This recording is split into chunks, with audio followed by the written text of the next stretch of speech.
Well, back to Fog Wrestle. We are here with the 1st of April edition of Monday Night Raw, and it is the first Raw of the Monday new... Night Raw. Yes! Brand split. April Fools to everyone. Will there be any fools tonight? Who knows? But we kick off the show with Ric Flair. First Raw exclusive Raw, and McMahon's on it. Like, I mean, come on. Yeah, I didn't really like that. I mean, to me, it kind of like I get what they were going for, but for me, the whole McMahon trying to sign in Stone Cold should have been on SmackDown, since SmackDown was the last show where the brands were together.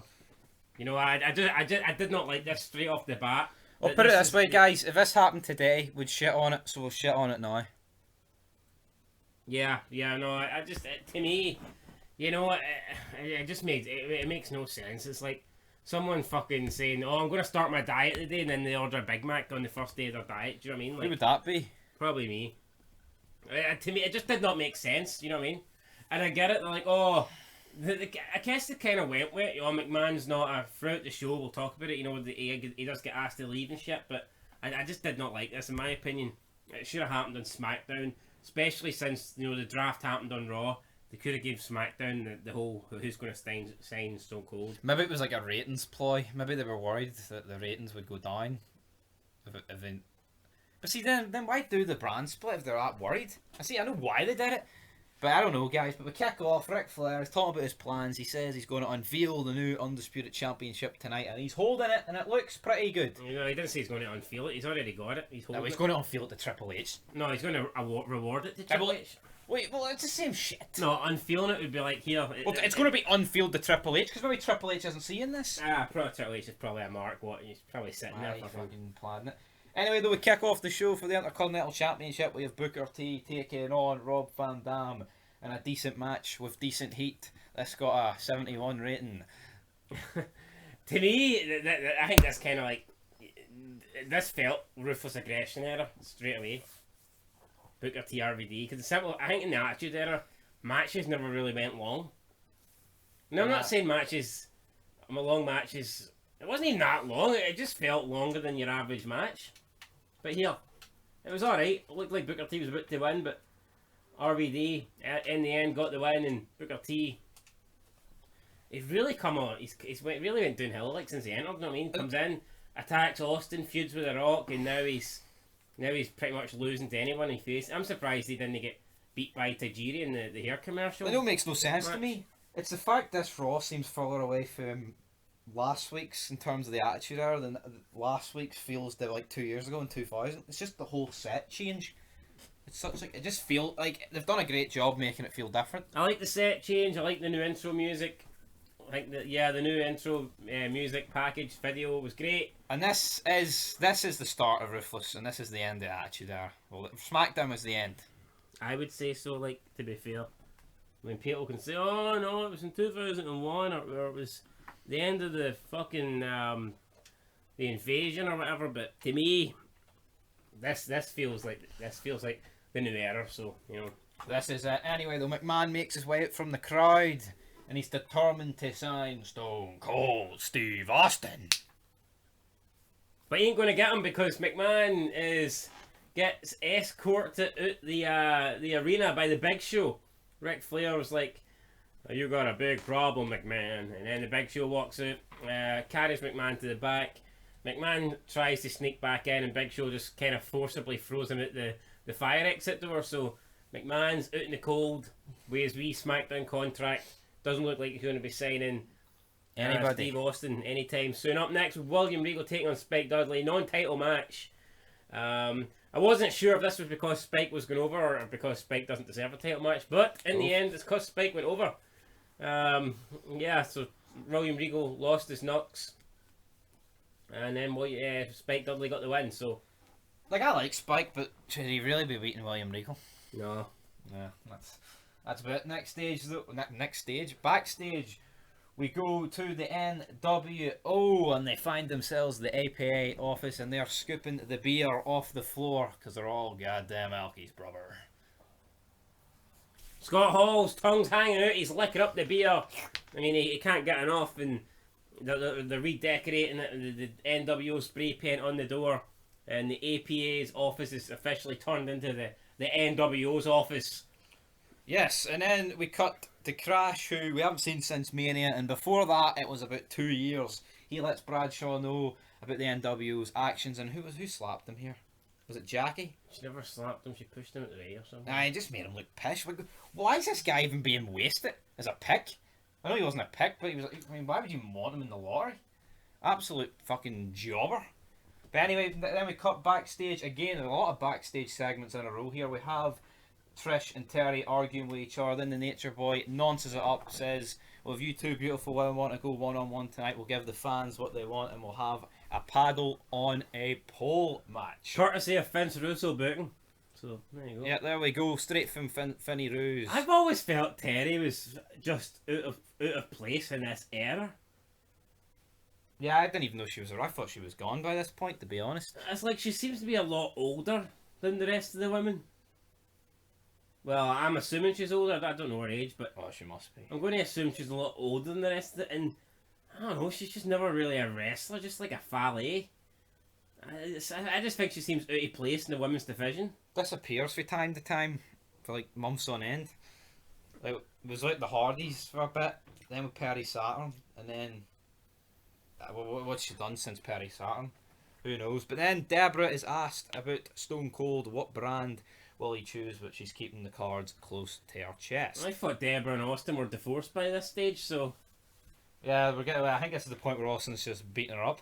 Ah, well. There we go, but god damn, make her look strong. Maybe we'll get the divorce next week. Yep, but then Bradshaw, it's took him all of 2 minutes. See, that's actually realistic though, if you think of it. He tells him, and then there's like 2 minutes of time for him. Yeah, I'll tell you what, Bradshaw actually... Did he use the door? No, he kicked Scott Hall through the door, and he went through the door. He actually got quite a lot of offense in here, considering it was 3-on-1. And it's Bradshaw. Yeah, it's And kind of it's like the fucking NWO, like Undertaker coming through the door. Like, And then Scott Hall just vanished. Yeah, Scott Hall got kicked through the door, then decided to make a run for it or something. I don't know what happened. Anyway, then Bradshaw gets left laying out in his old office. Then we have Raven defend the Hardcore Championship against Bubba Ray Dudley. Bubba Ray Dudley in singles action after splitting up from Devon. In a really weird attire. And he wins. Bubba Ray Dudley wins the Hardcore title. Raven just won it there last week or whatever. And then Bubba Ray Dudley picks up the championship. So hot potato here with the Hardcore Championship, and Bubba Ray Dudley gets some singles gold as his singles career just takes off. Then we have Mr. McMahon backstage in a limo wanting to sign Stone Cold Steve Austin. He's talking to someone on the phone.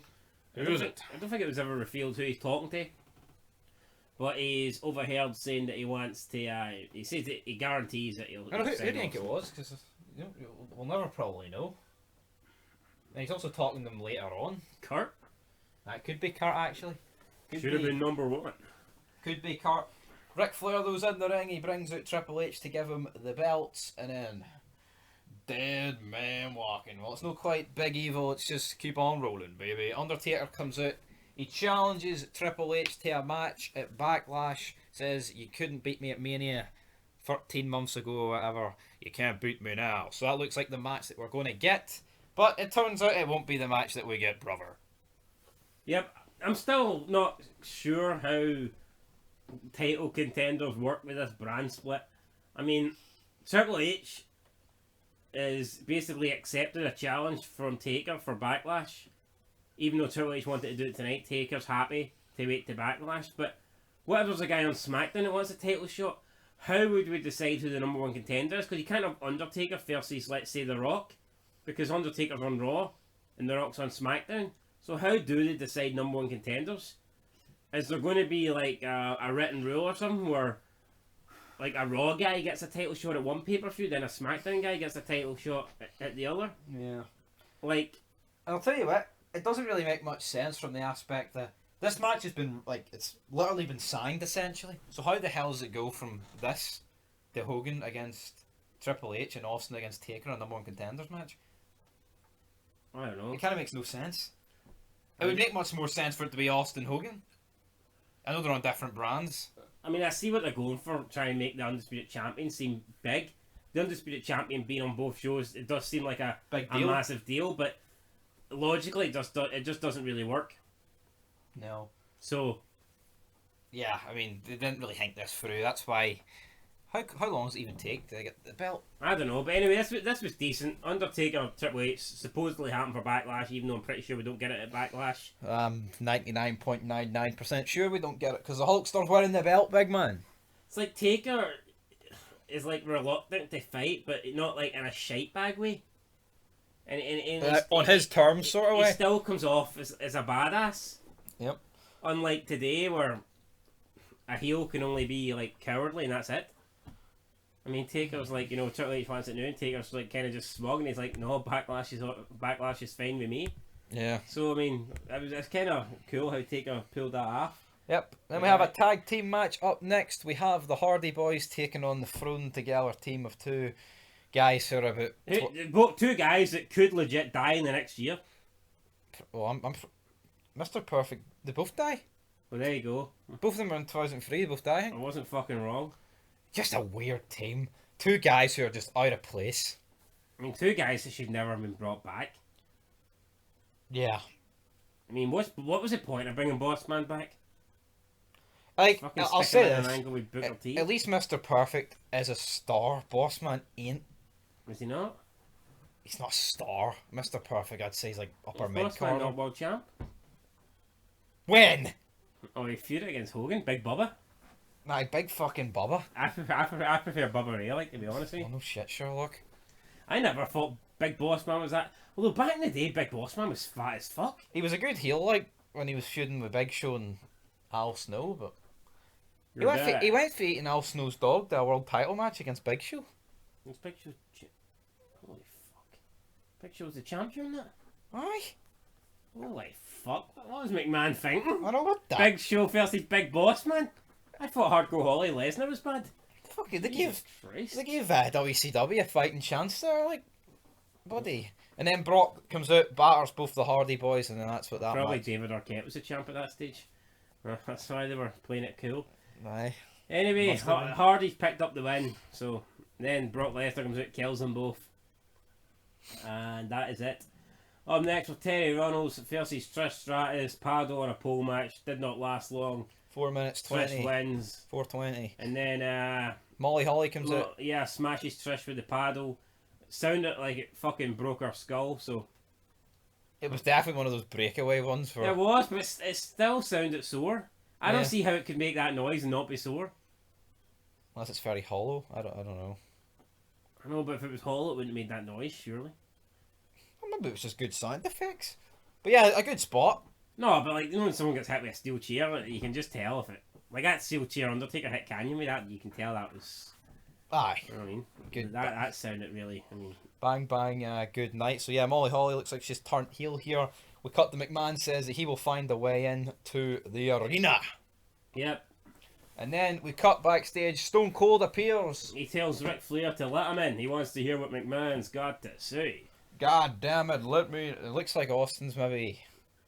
Definitely seems here he's not like the happy rip the pish Austin here. No, he seems definitely more serious. Seems a bit depressed, like. He seems this. I don't know. Maybe he was getting his divorce papers in the mail. But then we have our main event: Kane against X-Pac, and I think this match just shows you how much the roster's been jobbed out. I think by the split.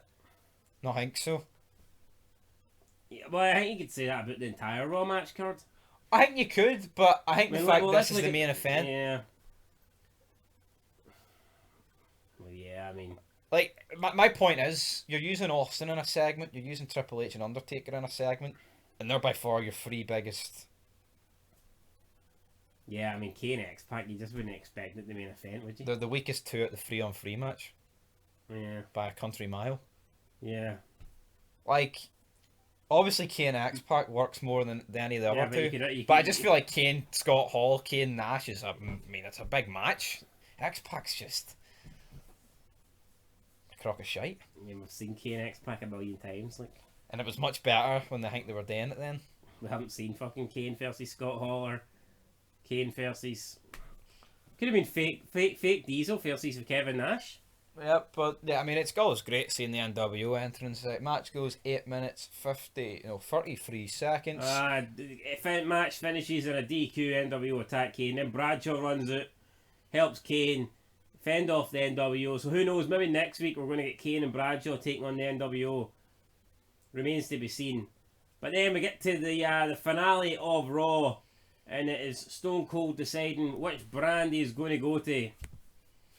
Yep, and we have McMahon pleading his case. We have Ric Flair pleading his case. Austin's just brilliant on the mic because, I mean, it's Stone Cold. He's not depressed like he was in the other What? segment. What? Yep, there was each watch brilliant. Gets a cheap pop from me. Can't complain about it. But I mean, see people say this is stale. This is brilliant, isn't it?